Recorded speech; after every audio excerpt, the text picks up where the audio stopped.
What's going on, gentlemen? Welcome to the Institute of Men podcast. My name is Keaton.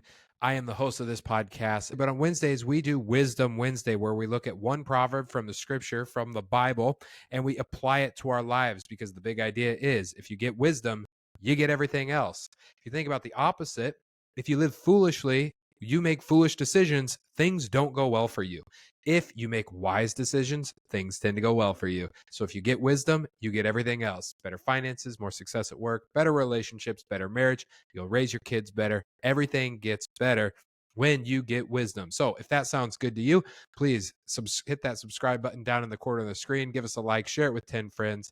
And as I always say, if you don't like this, just move on to another channel. Today, we're going to be looking at Proverbs chapter 13. We're going to look at one verse and pull up my scripture right over here. This is a good book. You should get yourself one. This is I read from the ESV today. That's what I'm reading for. I like this one and I like the RSV. Both are descended from the King James. One pretends to be rich, yet has nothing. Another pretends to be poor, yet has great wealth. We talk about money a lot on this podcast and on this channel because if you mess up money in your 20s and especially in your 30s, you're going to have a hard time for the rest of your life. It's really hard to make up lost ground when it comes to money and wealth building later in life. Unbelievably difficult to do. Most people do not do it. Now, if you could point to an anomaly, somebody who made a lot of money in their 40s and 50s and everything was cleared out, but you can never base a life decision or a life model or a life philosophy on those on the periphery. I even have a new rule for myself. I don't make arguments from periphery. They are useless. If you take somebody who's an outlier and try to make it the basis for something, you're assuming you're going to be an outlier. That's not a good way to live. So if you mess up money in your 20s and your 30s, you're going to have a hard time. That's why we talk about it so much on this channel. And the other reason we talk about it on this channel so much is because there's plenty for me to talk about because I made stupid decisions as a 20 something for the first at least 7 years with money. I swear, this is kind of a joke and it's kind of not a joke. I say that God kept me from making more than 28 grand a year because I was so bad with money. I was blowing it all, eating out and stuff like that. Money is your first line of responsibility as an adult. It's the first time you get a chance to see how responsible am I. You have a job, you've got an income, you've got some bills. How you manage that money will tell you what your level of responsibility is. If you're not responsible with money, when you get married, things just go, it's bad. So when we look at this proverb, we're going to look at the first half. It says, one pretends to be rich, yet has nothing.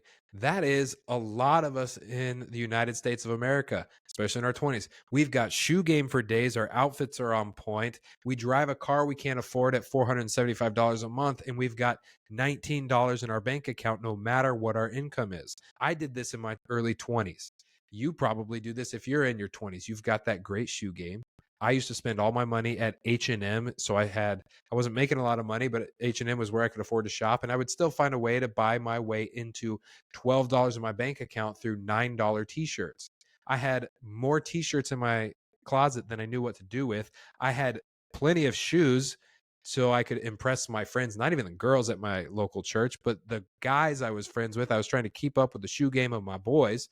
You know what that's like, I'm sure. And I didn't even like the shoes. They were too narrow. They hurt my feet. And now I got something on my foot that'll never go away without surgery because I had to look cool buying shoes. It's so stupid. Don't do it.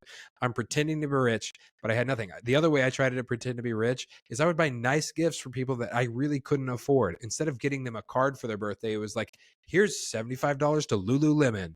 Like so dumb. Or I would eat out. I've said it on the channel all the time. I've spent more money at Chipotle than on cars. Part of that is because I have bought beaters for cars my entire life. And my parents bought me a car when I was 21. It was $1,400. When I buy a car, they're beaters. And so it's not hard for me to spend more money at Chipotle than on cars when I've only spent like $2,400 total on cars. So it's not really that impressive, but it's kind of funny.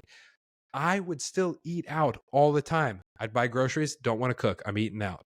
Oh, late night, I'm eating out. Early morning, I'm eating out. I'm just eating out. I'm just blowing all my money.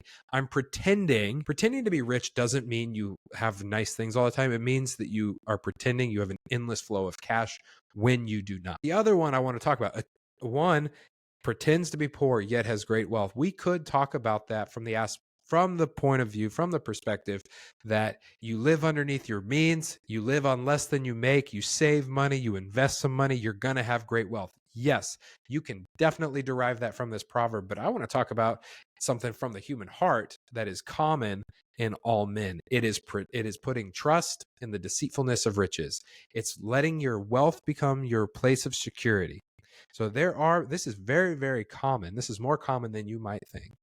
And well, let me say this before I continue to all my socialist friends who thinks what I'm saying is we need to take wealthy people's money and distribute it to the poor. That is not at all what I'm saying, or distribute it to you because you want to live off what other people made.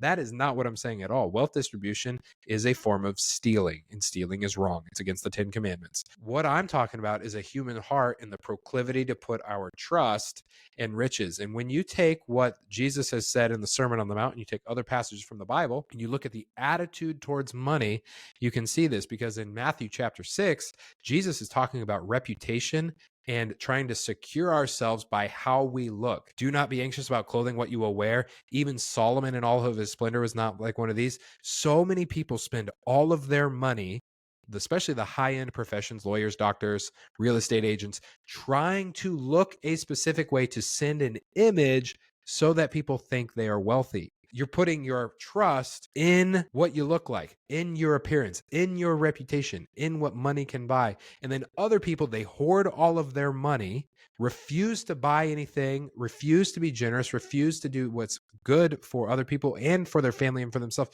because they have to hoard all their money. They've like, nope, no, I'm gonna pretend that I'm poorer than I am so that I can put my trust in my riches. This is more common than you might think. It's actually so common that Jesus told a parable about it in Luke. In Luke, a brother comes to Jesus and says, Lord, tell this man to split the inheritance with me. And Jesus responds, who made me a judge and arbiter over you? Do not fall for the deceitfulness of riches. And then he goes on to tell a parable about a man whose crops had produced abundantly. So this guy's a farmer, his crops produce abundantly, fills up his barns, and he goes, what shall I do? My barns are full and I still have an abundance of crops. I know what I'll do. I will tear down my barns and I will build bigger ones, and then I will fill, and then I will say to my soul, you have plenty to live on, you may now rest. And then later in the night, this is in the parable, it says, fool, this night your soul is required of you. He dies.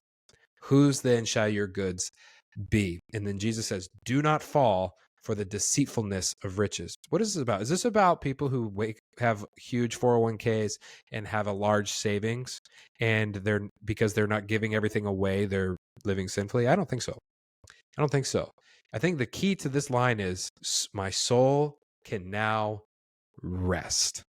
It's putting trust in the wealth that you have built up. And the way to get there for a lot of people is not by the abundance of the crops, like in the parable. It is, I'm going to pretend I'm so poor that I will not live as if God has blessed me.